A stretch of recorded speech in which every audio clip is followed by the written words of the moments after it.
Hello बच्चों, चलिए प्रश्न को पढ़ते हैं। एक ही जैसा कटा हुआ कांच का टुकड़ा उतना नहीं चमकता जितना हीरे का टुकड़ा। क्यों? तो इस प्रश्न का जो मूल अवधारणा है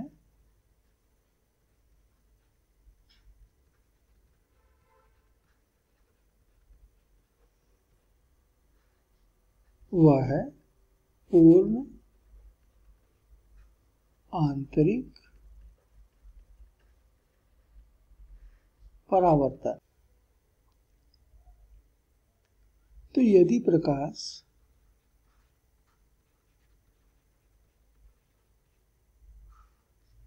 सघन से विरल माध्यम में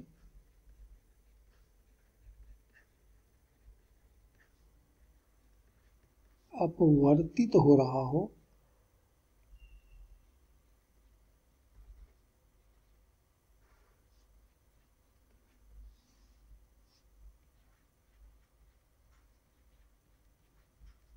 और आपतन का कोण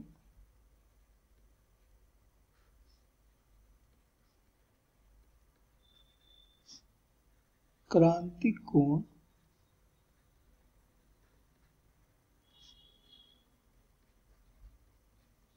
C से अधिक हो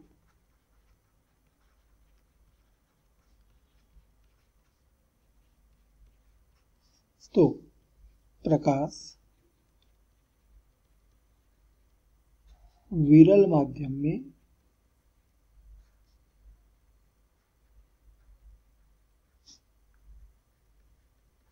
अपवर्तित न होकर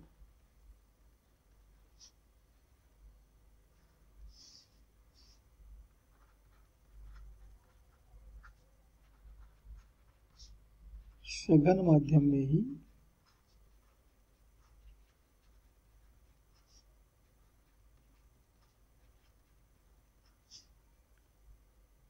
परावर्तित हो जाता है।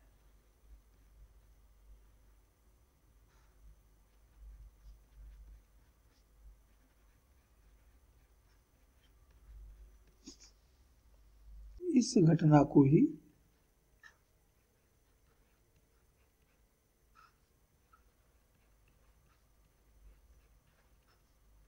पूर्ण आंतरिक परावर्तन कहते हैं।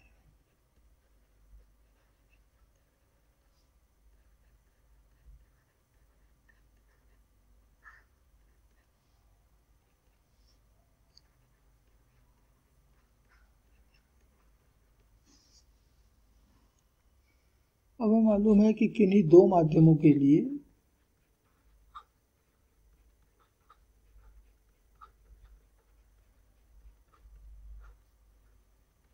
क्रांतिक कोण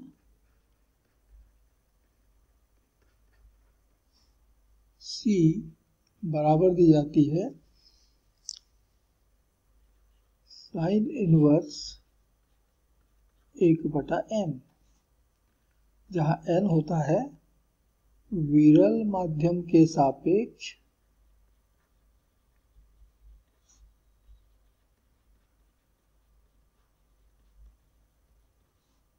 सघन माध्यम का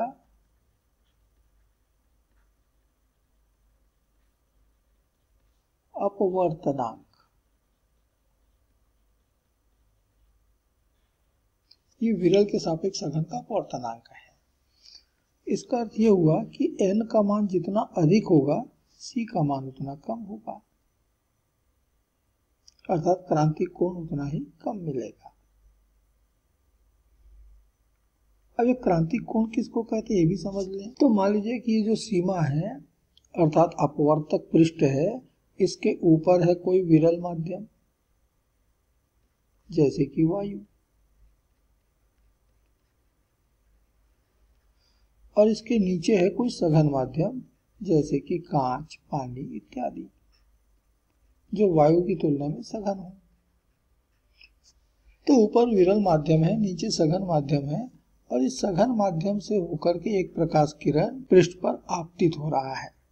ये अविलंब के साथ कुछ कोण बनाते हुए आपतित हुआ। अब हमें यह भी मालूम है कि जब प्रकाश सघन से विरल माध्यम में जाती है तो वह अभिलंब से दूर हटती है। तो जो प्रकाश किरण इस दिशा में जा रही थी वो अभिलंब से थोड़ा सा दूर हटेगा, इस तरफ आएगा। तो इतना हटा है कि प्रकाश किरण जो है दोनों माध्यमों को विभाजित करने वाले तल के समांतर चला गया, अर्थात विरल माध्यम में अपवर्तन का कोण एक समकोण बन गया, 90 डिग्री बन गया।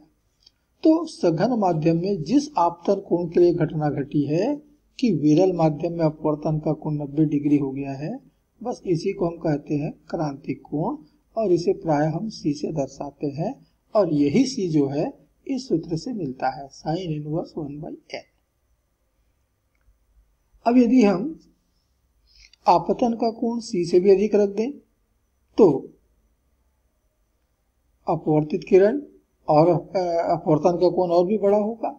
अभी 90 डिग्री है, 90 डिग्री से और बड़ा होगा। तो मान लीजिए सघन माध्यम में ये आपतित किरण है और इसका आपतन का कोण जो है ये मान लेते हैं I है, तो ये तो बड़ा हो गया C से।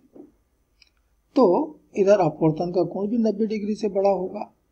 तो अपवर्तित किरण जो है आप देख रहे हैं कि विरल माध्यम में गया ही नहीं, वो सघन में लौट आया।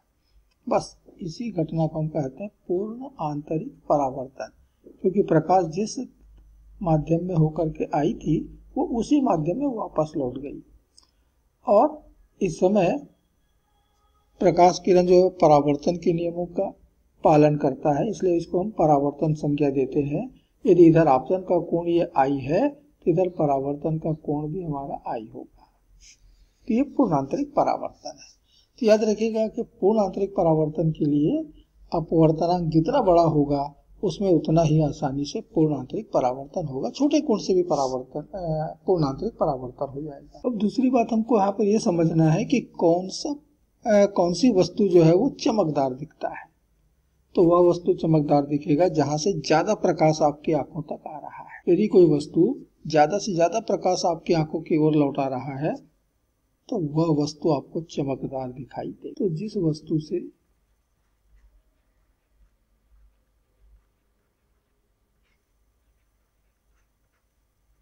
अधिक प्रकाश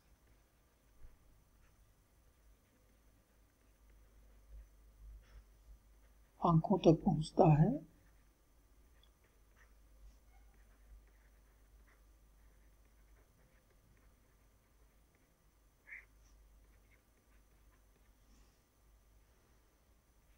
वह वस्तु अधिक चमकदार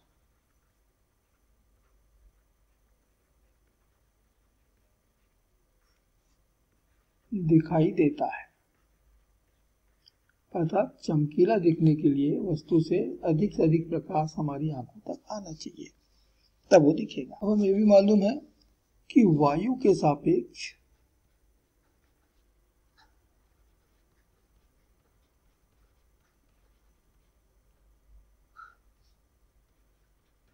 हीरा का अपवर्तनांक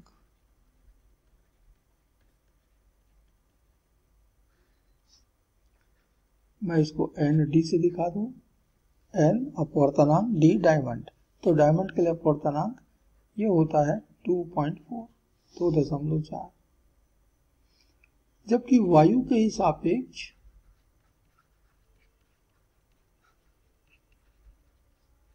कांच का अपवर्तनांक ये तो भिन्न भिन्न कांच के लिए बदलता है, लेकिन जो एक सामान्य मान होता है कांच के लिए, मैं इसको Ng से दिखा रहा हूँ, ये 1.5 के आसपास आता है। इसका मतलब हुआ कि ND बड़ा होगा NC से, और इसका मतलब ये हुआ कि क्रांतिक कोण जो डायमंड का है ये छोटा होगा क्रांतिक कोण ग्लास के लिए। जानकारी के लिए बता दूं कि क्रांतिक कोण डायमंड के लिए या हीरे के लिए ये लगभग 24 डिग्री है, जबकि क्रांतिक कोण ग्लास के लिए, कांच के लिए ये लगभग 42 डिग्री है। यानी आपतन का कोण यदि 24 डिग्री से अधिक हो गया तो प्रकाश जो है वो वायु में नहीं जाएगा, हीरे में ही लौट जाएगा। जबकि कांच के लिए 42 डिग्री है अर्थात आपतन कोण का मान यदि 42 डिग्री या उससे अधिक है, 42 डिग्री से अधिक है तो पूर्ण आंतरिक परावर्तन होगा, अन्यथा वो प्रकाश अपवर्तित हो जाएगा। तो एक प्रकाश किरण हीरे की एक सतह पर आपतित हुआ। अब हीरा तो एक सघन माध्यम है, वायु की तुलना में बहुत सघन है, तो क्या होगा, ये अभिलंब की ओर झुकेगा और अपवर्तन के बाद सामने वाली सतह पर आपतित होगा। तो अब प्रकाश को हीरे से वायु में अपवर्तित होना है, लेकिन हीरे को इस प्रकार से काटा गया है कि ये जो आपतन का कोण है आई, ये सी से बड़ा मिले, क्रांतिक कोण से बड़ा मिले, तो क्या होगा, ये फिर से परावर्तित हो जाएगा, पूर्ण आंतरिक परावर्तन। और पूर्ण आंतरिक परावर्तन के बाद फिर अपने सामने वाले किसी सतह पे आके आपतित होता है। अब यहाँ पर पुनः आपतन का कोण क्रांतिक कोण जो कि बहुत छोटा है, क्रांतिक कोण का मान भी हमने देखा मात्र 24 डिग्री, ये बहुत छोटा कोण है, तो ये प्राय फिर क्रांतिक कोण से बड़े कोण पर आपतित होता है, तो यहाँ से फिर ये पूर्ण आंतरिक परावर्तित हो जाता है। तो ये क्रम लगातार चलता है। तो कोई प्रकाश किरण यदि हीरे के भीतर प्रवेश कर गया तो वो हीरे से बाहर नहीं निकल पाता, उसके भीतर कैद हो जाता है। इस प्रकार हीरे के भीतर असंख्य किरणें कैद होती हैं।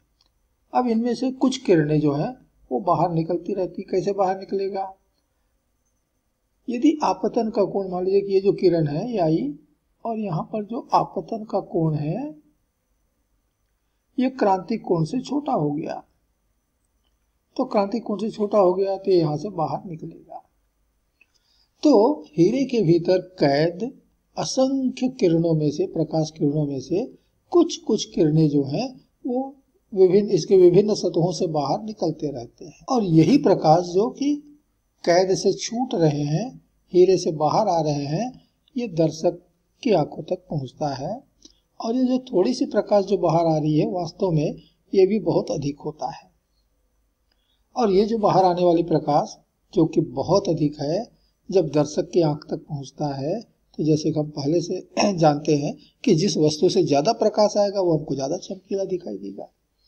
तो हीरे से आने वाली प्रकाश बहुत ज्यादा है, इसके कैद से छूटने वाली प्रकाश की मात्रा बहुत ज्यादा है, और वही दर्शक की आंखों तक पहुंच रहा है, तो दर्शक को क्या लगेगा, ये चमक रहा है, हीरा जो है चमकीला होगा। तो मान लीजिए कांच के टुकड़े को भी हमने बिल्कुल इसी प्रकार काट के रखा हुआ है, कट करके रखा है।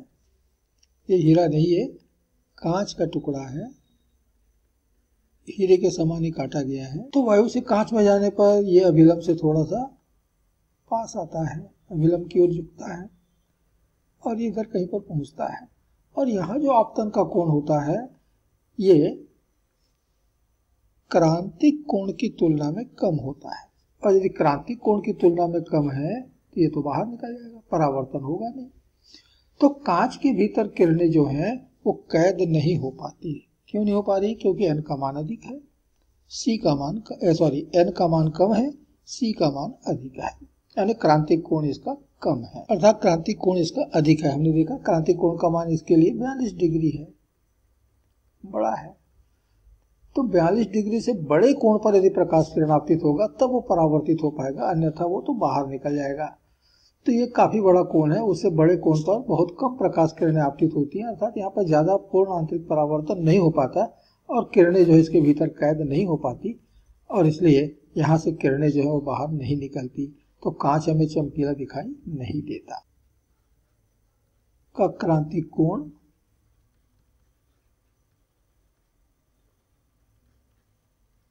यानी 24 डिग्री बहुत छोटा है, अतः प्रकाश का आसानी से पूर्ण आंतरिक परावर्तन होता है।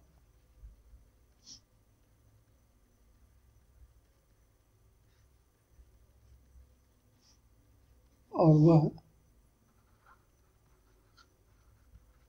हीरे के भीतर ही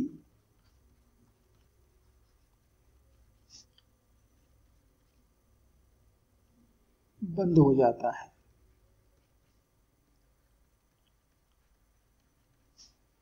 ऐसे असंख्य बंद किरणों में से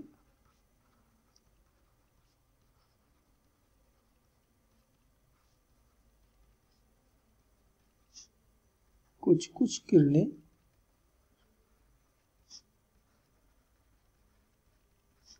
बाहर निकलते रहते हैं।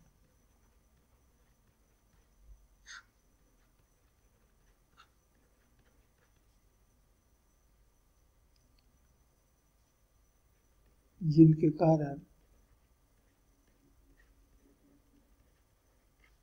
यह चमकीला दिखता है।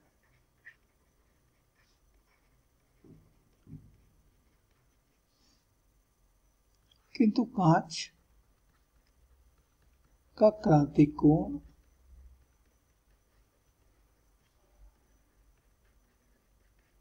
42 डिग्री एक बड़ा कोण है।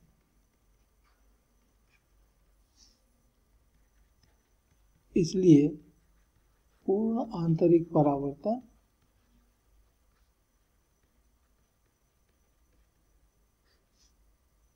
नहीं होता और कांच से किरणें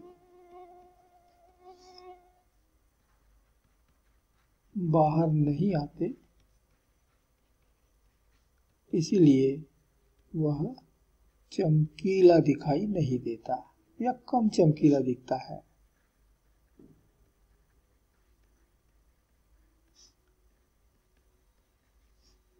और ये इस प्रश्न का अंतिम उत्तर है।